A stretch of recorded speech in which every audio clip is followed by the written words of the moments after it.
Welcome back to In the Cage on ESPN 97.5 The Ticket. Now back to the Bud Light Studios with MMAcity.com. Here's Adam Villarreal. Hey, what's up, guys? Welcome back to the halfway point of In the Cage right here on ESPN's 97.5. Make sure you go to MMAcity.com and check out all your up-to-date MMA information, fights, stats, everything coming up. On the phone right now, ladies and gentlemen, Georges St-Pierre. George, how you feeling, man? Doing well, yourself? Oh, man, we're doing good. We're happy to have you on. I know you're a busy, busy man. Tell me, what's going on in the world of Georges St-Pierre right now? Well, not much. I tell you the truth, I'm training really hard now. I had an injury in my last fight. Right, against Thiago Alves, and you still did amazing. Yeah, thank you. But it was a torn, my muscle was torn at two places, and my tendon was torn as well. So I had 3 torn in my adductor muscle. But now I'm proud. I would be probably 100% in October. So I can't wait. An incredible record you have. The 2 losses that you've sustained, you've gone back and you've beaten the guys who had one time beaten you. You're known as one. You're just one of the top guys in the sport, right next to the name Anderson Silva. I understand right now that there's a possibility that this fight may actually happen. Is there any truth to that? Well, it depends of the outcome of my fight and his fight. I walk around 187 pounds. He walk around, I think, around 230 pounds. That's right. From what I've heard. So, if this fight happens, he's gonna have to come down, and I'm gonna have to come up. And but right now, I don't know what's going to happen. I had my injury. I'm focusing on healing it 110%. And I don't even know who I'm going to fight next. I'm waiting for the UFC to give me a name and an opponent. Tell me right now, who are you excited to watch fight? I understand that you may be out of competition, not training, but out of actual competition until 2010 next year. So in lieu of doing training right now, I'm sure you're watching the sport a lot. Who are you excited to see right now? Well, there is a lot of guys right now for myself, but there is a lot of potential contender in the welterweight division. It's pretty stacked. Right. But right now, I really enjoy seeing my friends fighting. It's my friends are like all my teammates, my training partner. They help me to get better as a fighter as well. So when they fight, it's very important for me to be there to help them as well and help them perform the best I can do, Right. Guys, we're just tuning in. Our guest on the phone right now is Georges St-Pierre right here on ESPN 97.5 The Ticket. George, we're going to be taking some phone calls from some fans, if you don't mind, in just a second. But I got to address something. I'm reading something really amazing right now that was reported on MMAweekly.com. I hear you're a huge McDonald's fan. Is that true? Do you eat a lot of McDonald's? Is that correct? Because, dude, the way you're in such good shape, man, year round. Even when you're not fighting, you're still in really good shape. Is that true? One of our guys in studio wanted me to ask you about that. Tell us about your diet when you're not fighting, when you're training. I don't have any diet.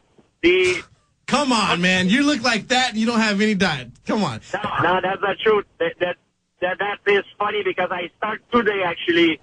I never did the diet. I never eat well in my life. Today, I started working with a guy, John Barodi, nutrition expert, and he's been working with some of the cooks, some of my cook in Montreal, and every day they're going to deliver my food, and now I'm going to eat well as I'm supposed to be. So I can't wait to see the result of it. I'm going to be even in better shape, and I'm going to perform. It's going to make me perform even better. I can't wait to feel that. That is amazing to hear. I have Mexican DNA, so it's in my DNA to get bigger as I get older. So I wish I had your kind of metabolism. Tell me right now. I know Sherry said you were just doing some wrestling. Tell me a little bit about what you're doing right now. I know you're training hard. Give me an idea of your training regimen right now. Well, I was with Jerome Labanner, who's a great, very well-known K1 fighter. I was helping him out, getting ready for his next fight. I was training this morning with Dennis Gang. There you go. Michael Bisping in England. So I'm busy, I can box. I can do Muay Thai kickboxing. The only thing I have to be careful is right now is the wrestling and the jiu-jitsu. So I'm mostly focused on the technical part of this. But the sparring right now, it's only boxing and Muay Thai. I've been, you know what I've been doing so far a lot. I've been doing a lot of yoga. I found in love with yoga. To tell you the truth, that's something that I will incorporate in my training schedule right now, because everything I do, it's very hard, and I need something more soft and something that's going to allow my body to recuperate and stretch. You know, actually, I'm on my way to the yoga class right now as I'm talking to you. You know, we have a jiu-jitsu guy in studio right now, Rick Guerrero. He actually has a question about that. Rick, go ahead with Georges St-Pierre. Hey, George. Yeah, I just heard that you don't really have a diet. So how do you recover from working out so hard? Because I watched you work out, and you're constantly like a machine in the weight room and in training. What do you do to recover? Any supplements you take?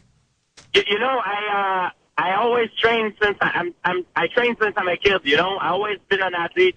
When I was in school, I was competing in track and field. I was running track 100 meter. I was doing the 200 meter and the 400 meter. I was doing a high jump, the length jump. I was a very good athlete, you know, all my life. And, you know, sport always been part of my life. And, you know, what I do to recover, I don't really watch what I eat before, you know, before today. I never eat what I eat. You know, sometimes I was hungry. I was eating, you know, but not always healthy. That's the thing. And, what helped me to recover too is sometimes I go to the spa. I go spend time in the sauna, then I jump in the very cold water, like in the ice stuff. Right. And then I repeat this maybe 3-4 times, and it helps my body recuperate from all the swelling, you know, all the bruises that I have. Right. Our guest on the phone right now is a UFC welterweight champion, Georges St-Pierre. George, hey, again, so I know you get a lot of adoration from fans, men and women alike. How do you deal with that in your personal life? I mean, how does that not go to your head? Buddy, I mean, no matter, the only thing that I know, and I found out myself earlier in my career. Right. No matter how great of a champion you are, no matter how good fighter you are, no matter how great you have done in your last fight, you are always at one mistake, one fight, one loss to lose everything. Right. Lose the title and lose everything. So Right. I keep that in mind, and it always keeps me on the toes, you know. So I never, you know, let this thing get into my head. You know, it's very flattering, you know, but I keep my head cold. You know what I mean? Right. Tell me really quick. I know I'm going to wrap it up. I know you got to go to yoga class in a second, but tell me a little bit, man. 2010. What can we expect from Georges St-Pierre? Well, you're gonna expect another Georges St-Pierre, because now I'm eating well. I still can't believe that you're just now starting to diet the right way. That to me is still amazing.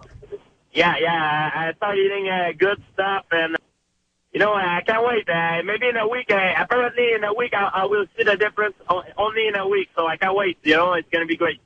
Well, you know what? I'll say this, GSP. I know I'm not the only one here that wants to see you against Anderson Silva. I hope that some kind of agreement can be made on a catch weight, and you know, it's something that I'm hoping for. We're going to take one more phone call. I see Pierre Bertrand is on the phone. Pierre's a great friend of the show.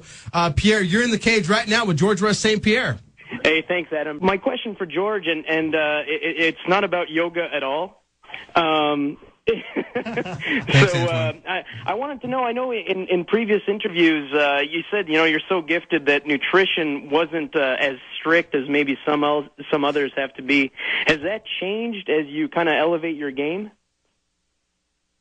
Not really. You know, the only thing that I try is maybe a month before the fight, I try to not eat like junk food. You know, I try to eat the best as I can, you know. But sometimes, you know, like I take dessert, of course. I eat a chocolate bar, and you know, wow. I don't. George, as much as I respect you, I hate you at the same time right now for hearing that. No, but you know what? People don't realize that it's not that bad. You know, as long as you eat your healthy food for like the amount of of healthy food that your body needs per day. If you eat extra crap food, it's not that bad. If you have a good genetic, your body will take care of it. You know what I mean? Right. Absolutely. We're going to wrap it up. Where can fans catch up with you? Where can they get information on GSP when you're not in the octagon? Where can they go? They can go to GSPFightClub.com.